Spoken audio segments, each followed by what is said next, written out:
Assalamualaikum warahmatullahi wabarakatuh. Berjumpa lagi dengan kami YouTube Subulun Najah _ pada saat ini untuk siswa-siswi Madrasah Sanawi Madrasah Aliyah Al-Alawiyah dengan materi yaitu pelajaran seni budaya untuk kelas 11, yaitu bab 1 karya seni rupa. Untuk anak-anakku kelas 11, materi pembelajaran ini harus didengarkan, harus dilihat, dan harus di-like sebagai bukti bahwa kalian telah melihat materi pembelajaran kita pada pagi hari ini. Materi kita bab 1 menerangkan bagaimana karya seni rupa. Seni rupa yang ada di rumah kita, yang ada di lingkungan kita, yang kita lihat dan kita perhatikan. Bahkan kita dapat berimprovisasi dengan barang-barang bekas atau yang lainnya, sehingga terbuatlah karya seni rupa. Karya seni rupa adalah salah satu cabang dari karya seni, supaya bisa menghasilkan sesuatu karya seni yang kualitas dan juga ekspresinya bisa dirasakan oleh indera manusia. Apakah hasil karya yang kita buat itu indah atau tidak, menyenangkan atau tidak, baik itu dalam indera peraba, perasa, atau dengan penglihatan. Maka karya seni rupa yang bagaimana kita menganalisa karya seni rupa dengan cara menganalisis inilah, yaitu konsep. Bagaimana konsep seni rupa, unsur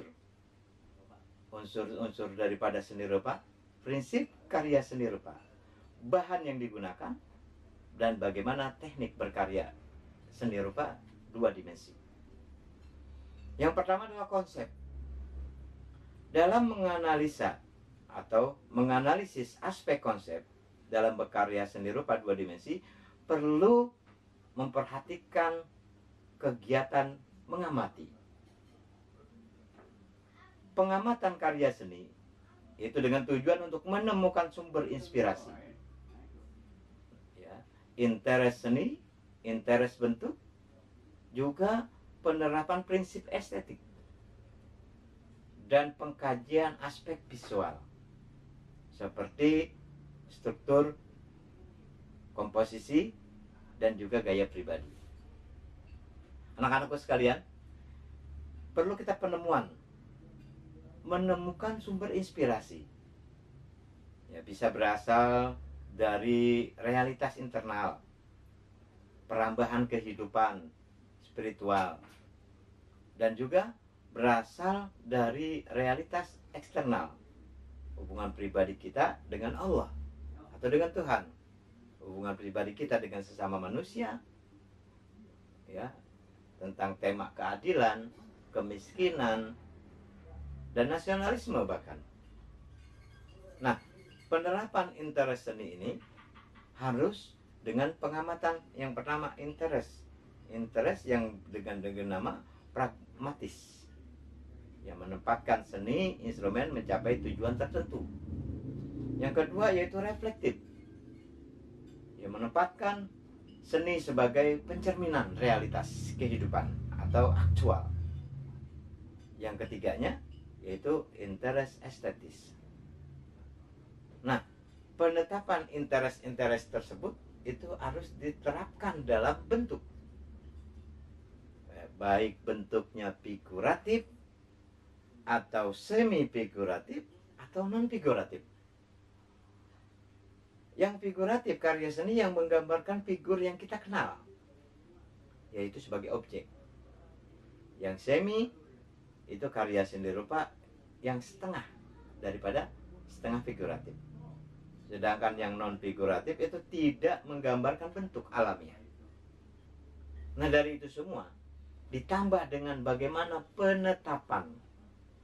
penetapan prinsip estetis. Ada yang dikatakan dengan pro-modern, modern, sama postmodern. Kalau pramodern itu prinsip estetika yang memandang seni sebagai aktivitas merepresentasikan bentuk, baik itu bentuk alam atau bentuk yang lainnya yang terlihat indah. Sedangkan yang modern itu memandang seni sebagai aktivitas kreatif yang mengutamakan aspek penemuan. Sedangkan yang postmodern, prinsip estetika yang memandang seni sebagai aktivitas permainan tanda, ya, yang hiperreal dan ironik. Nah, selain itu juga kita perlu yang namanya aspek visual. Ya, guna mewujudkan aspek visual itu harus konseptual. Menjadikan karya visual perlu ditegaskan lebih, yaitu spesifik dalam subjek matter. Setelah itu strukturnya sudah kita buat, lalu kita bikin komposisinya, lalu kita buat gaya pribadi, ya, atau gaya perseorangan. Karena setiap orang mempunyai ciri-ciri khas tersendiri dalam berkarya. Setelah itu, setelah kita konsep tadi sudah, baru masuk kepada unsur-unsur karya seni rupa, yang mana mengkaji bagaimana kualitas dari penggunaan garis, warna, ruang, tekstur, dan penyajian. Baru mengarah kepada bagaimana prinsip karya seni rupa, di mana situ prinsip karya seni rupa adanya keselarasan, yaitu harmoni, keseimbangan atau kesebandingan, atau proporsional, atau irama, ritme, ada keseimbangan, balance, dan ada penekanan, ya. Nah, ada unsur prinsip-prinsip ini seperti keselarasan, keseimbangan, kesatuan, dan penekanan, dan yang lain-lain tadi telah disebutkan, itu perlu diperhatikan dalam membuat hasil karya seni rupa. Maka dari itu, prinsip unsur tidak bisa ditinggalkan dalam membuat hasil karya seni rupa itu sendiri. Setelah itu kembali kepada bahan yang akan kita gunakan. Apa yang akan kita gunakan? Bahan-bahannya, seperti halnya kanvas, kita menggunakan cat minyaknya, dan yang lainnya, atau bahan-bahan yang lainnya yang kira-kira kita bisa menginspirasi datang kepada kita, dan akhirnya kita dapat membuat hasil karya seni. Nah, tinggal bagaimana tekniknya. Apakah pointillis, ataukah dengan cara mengarsir, atau dengan yang lainnya. Banyak teknik-teknik dalam karya seni rupa itu sendiri. Anak-anakku sekalian, setelah melakukan proses karya seni, yaitu karya seni 2 dimensi atau karya seni yang 3 dimensi kita telah lakukan, maka perlu menganalisis jenis, tema, fungsi, dan nilai estetika dari karya seni 3 dimensi. Jenisnya, temanya, fungsinya, dan nilai estetikanya. Nah, dari itu semua dapat kita simpulkan bahwa hasil karya seni rupa itu tetap harus menggunakan kaedah dalam pembuatan, dalam menciptakan, dalam mengekspresikan hasil karya seni rupa. Dapat dilihat pada LKS kamu, yaitu di bab 1 sampai dengan halaman 6. Nah, selanjutnya bagaimana berkarya seni rupa dengan modifikasi objek.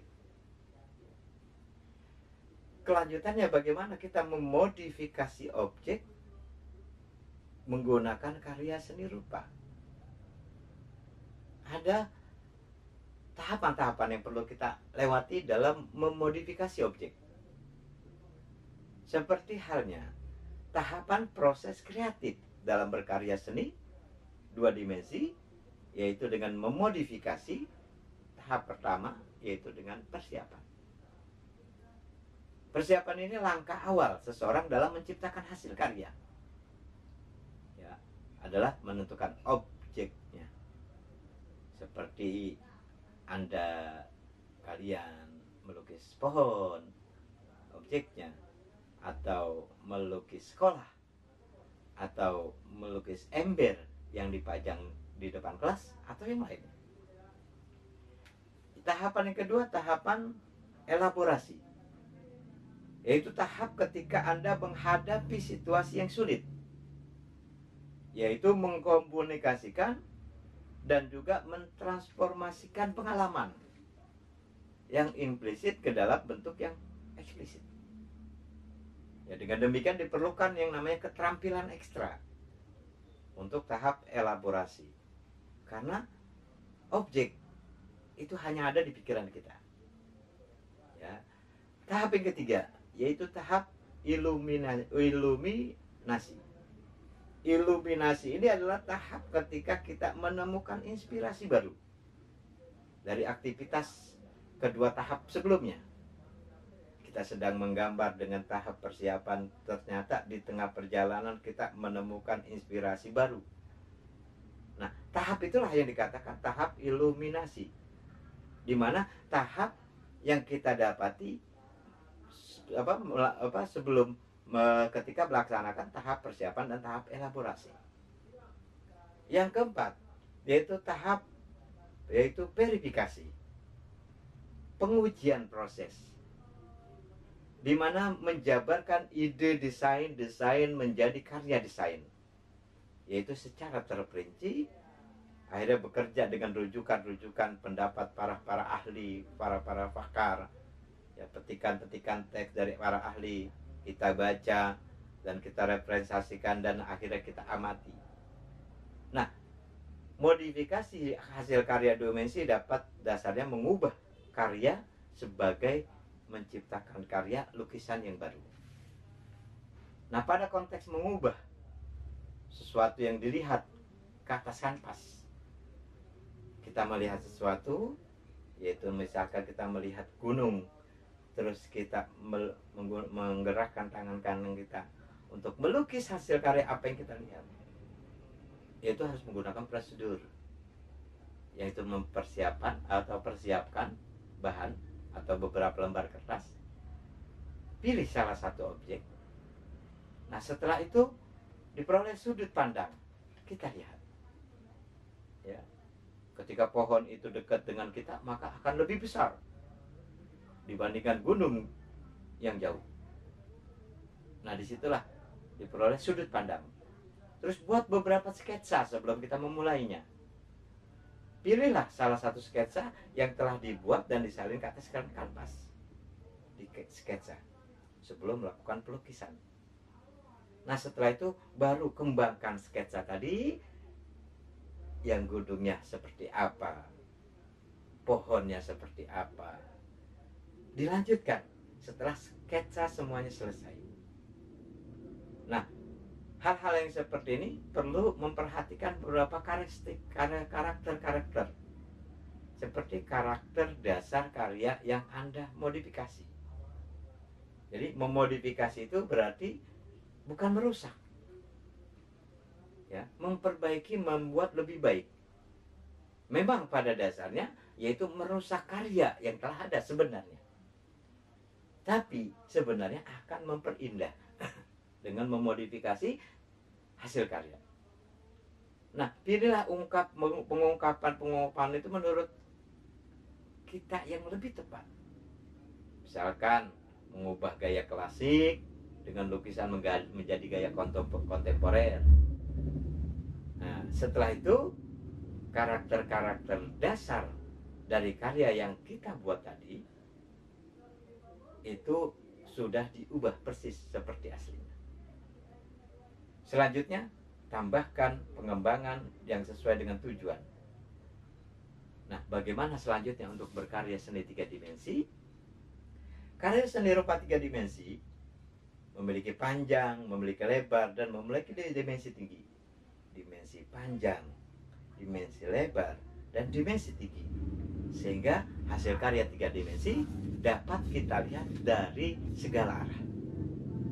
Sama seperti halnya dua dimensi, ada tahap pertama yaitu modeling, menggunakan model, yaitu dibuat seperti patung. Tahap kedua yaitu membuat skala perbandingan. Tahap ketiga yaitu dengan kita membuat ukuran besar kecilnya yang kita akan buat. Tahap keempat yaitu mulailah membuat model jika menggunakan bahan yang lunak. Tahap yang kelima yaitu model dengan cara mengambil garis besar. Ya, belum pada hal-hal yang kecil. Yang keenam, tahap pembuatan detail. Ya, ini proses detail, bagaimana bentuk matanya, bagaimana bentuk hidungnya ketika kita membuat patung. Rambutnya, itu namanya masuk kepada tahap keenam. Tahap ketujuh adalah tahap finishing. Yang mana perlu diamplas atau tidak, atau pewarnaan yang lainnya. Nah, itu adalah akhir.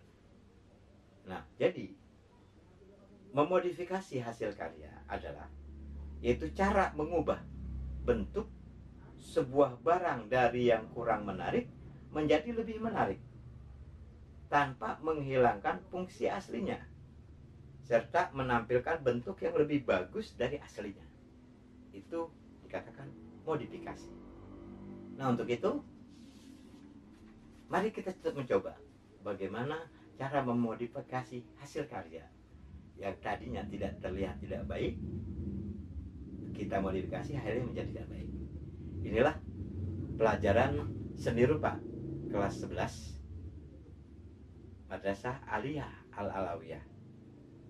Untuk itu, tanda bukti bahwa kalian telah melihat video ini yaitu dengan kalian like YouTube ini. Dan jangan lupa subscribe. Terima kasih. Wabillahi taufiq wal hidayah. Wassalamualaikum warahmatullahi wabarakatuh.